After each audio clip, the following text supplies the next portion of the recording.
प्रभु यीशु ख्रीस्त में मेरे अति प्रिय भाइयों और बहनों, आप सबों को जय यीशु। आज पास्का पर्व है, ईस्टर का त्योहार है।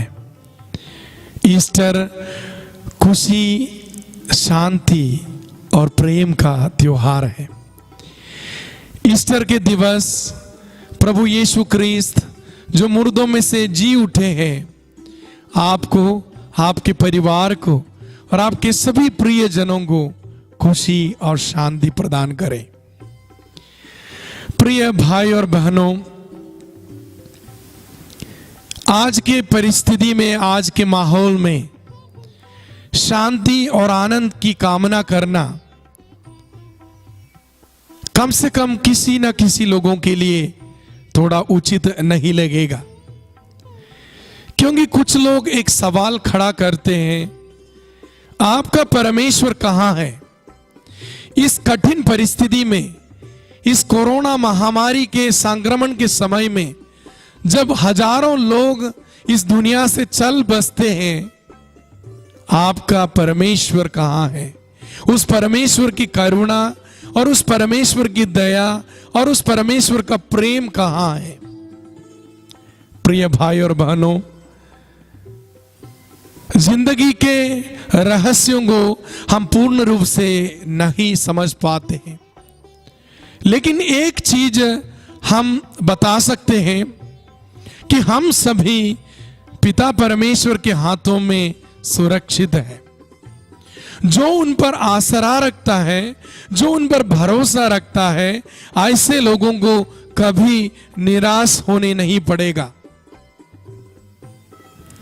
दुख भोग के एक शुक्रवार के बाद एक पुण्य शनिवार आता है, उसके बाद पुनरुत्थान का दिन आता है। कभी कभी लोग पूछते हैं, दुख भोग के बाद प्रभु यीशु तुरंत जी उठ सकते थे, ऐसा एक पवित्र शनिवार की क्या जरूरत थी? क्योंकि पवित्र शनिवार एक निराशा का दिन लग सकता है, जहां पर लोग आगे की रास्ता क्या है सोचकर दुख में पड़ जाते हैं। कभी ऐसा लगता है कि सारी आशाएं उस कब्र में दफनाया गया है।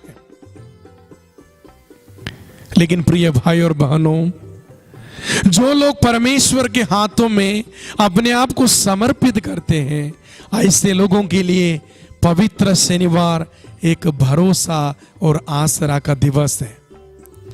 जब हम कोरोना बीमारी के भय से या तो सरकार के कहने पर अपनी जिंदगी को हमारे घर के चार दीवारों के अंदर सीमित करते हैं, तब भी हमें आशा और भरोसा रखना है कि परमेश्वर सब कुछ आनंद में बदल देगा और एक नई रोशनी हम सबों के जीवन में आ जाएंगे। लेकिन इस आसरा को हम किस प्रकार जीना है, इसको थोड़ा सा समझना जरूरी है। मैं दो जानवरों के बारे में आपके सामने बताना चाहता हूं। आप लोग बिल्ली को देखे होंगे। माता बिल्ली अपने छोटे बच्चे को गर्दन से पकड़कर, मुंह से गर्दन में पकड़कर उठाकर जहां कहीं जाती है, उस छोटा बच्चा को लेके घूमती है। लेकिन एक जानवर है बंदर। बंदर अपने छोटे बच्चे को अपने से नहीं लेता, बल्कि वो बच्चा बंदर को ऐसा टाइट पकड़ता है, जहां कहीं बंदर जाएगा, उस माता बंदर के साथ ये बच्चा भी चले जाता है। बच्चा को मालूम है अपनी माता को अच्छी तरह से पकड़ना है, नहीं तो एक पेड़ से दूसरे पेड़ की ओर वह कूदेगी तो गिर सकता है। प्रिय भाई और बहनों, जो लोग ये सोचते हैं कि परेशानियों में परमेश्वर कहां है, ऐसे लोग हमेशा सोचते हैं कि परमेश्वर मुझको हमेशा ले जाना है। मुझे आज चंगाई मिल रहा है, कल भी मुझे मिलना है, जब तक मुझे नहीं मिलता मैं ये पूछता रहूंगा मेरा परमेश्वर कहां है। लेकिन जो परमेश्वर पर सच्चे आसरा रखने वाला है। वो सुख में दुख में हर हालत में उसको ऐसा पकड़ेगा, उसके हाथों में ऐसा समर्पित करेगा कि उसे कभी निराशा का अनुभव करने नहीं पड़ेगा। प्रिय भाई और बहनों, पुनरुत्थान के इस समय में मैं आप लोगों के सामने पवित्र बाइबल से 3 बातों को रखना चाहता हूं। सर्वप्रथम हम देखते हैं जब मरियम मगदलेना यीशु मसीह के कब्र के पास जाते हैं तो वहां पर जो पहरेदार बैठा था, जो स्वर्गदूत उससे बात करते हैं और बताते हैं, मुझे मालूम है आप यीशु मसीह को ढूंढ रही हो, लेकिन यीशु मसीह यहां नहीं है। प्रिय भाई और बहनों, कभी कभी हम परमेश्वर को ढूंढते हैं, लेकिन हम कहां ढूंढते हैं ये बहुत बड़ी बात होती है। कभी कभी परमेश्वर को केवल चंगाई में हम ढूंढते हैं, परमेश्वर को केवल स्तुति आराधना में ढूंढते हैं, परमेश्वर को हम केवल अच्छाइयों में ढूंढते हैं। जहां पर प्रसन्नता है, खुशी है, आनंद है, वहां पर परमेश्वर को ढूंढते हैं। लेकिन परमेश्वर जीवन के हर हालत में हमारे साथ है। सच्ची आराधना क्या करते हैं? आत्मा और सच्चाई से उस परमेश्वर की आराधना करते हैं।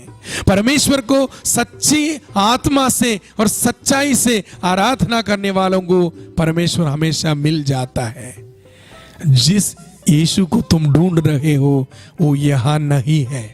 कभी कभी हम गलत तरीके से और गलत जगह में परमेश्वर को ढूंढ सकते हैं, तभी हम निराशा में पड़ जाते हैं। प्रिय भाई और बहनों, उसके बाद हम देखते हैं यीशु मसीह संत यूहन्ना के सुसमाचार अध्याय 20 में हम देखते हैं यीशु मसीह मरियम मगदलेना को अपनी उपस्थिति देता है और उसे पुकारता है मरियम। और मरियम उसको, प्रभु को पहचानते हैं, उस प्रभु को मरियम पुकारती है रब्बोनी, गुरु। प्रिय भाई और बहनों, हर हालत में परमेश्वर हमें नाम लेकर पुकारने वाला परमेश्वर है। हर एक व्यक्ति को जानने वाला परमेश्वर है। भला गडरिया अपने भेड़ को उनके नाम से जानता है। एक एक व्यक्ति को, उनके सभी परिस्थिति को, उनकी मुश्किलों को, उनके दुख दर्दों को समझने वाला एक परमेश्वर है हमारा परमेश्वर। इसलिए जो रोने वाली मरियम मगदलेना को परमेश्वर बताता है, यीशु मसीह बताता है, पुकारता है मरियम, और तुरंत मरियम उस यीशु को पहचानती है। प्रिय भाई और बहनों, ईस्टर का तीसरा एक संदेश यीशु मसीह हमें बताते हैं, तुम्हें शांति मिले, तुम्हें शांति मिले, डरिए नहीं, तुम्हें शांति मिले। प्रिय भाई और बहनों, ईस्टर का संदेश डर का संदेश नहीं, ईस्टर का संदेश शांति का संदेश है। बिल्कुल यीशु मसीह आज आपके जीवन में वही खुशी और आनंद देना चाहते हैं। ये आनंद आपको तब मिलेगा जब आप यीशु मसीह के पुनरुत्थान में पूर्ण हृदय से विश्वास करेगा। संत पौल कहते हैं, अगर मसीह का पुनरुत्थान नहीं हुआ तो हमारा प्रचार व्यर्थ है, हमारा विश्वास व्यर्थ है। मसीह के पुनरुत्थान में हमें विश्वास करना है, क्योंकि एक दिन इस नश्वर जीवन के बाद हम भी उस अनश्वर मुकुट पाने के लिए यीशु मसीह के साथ पुनर्जीवित होंगे।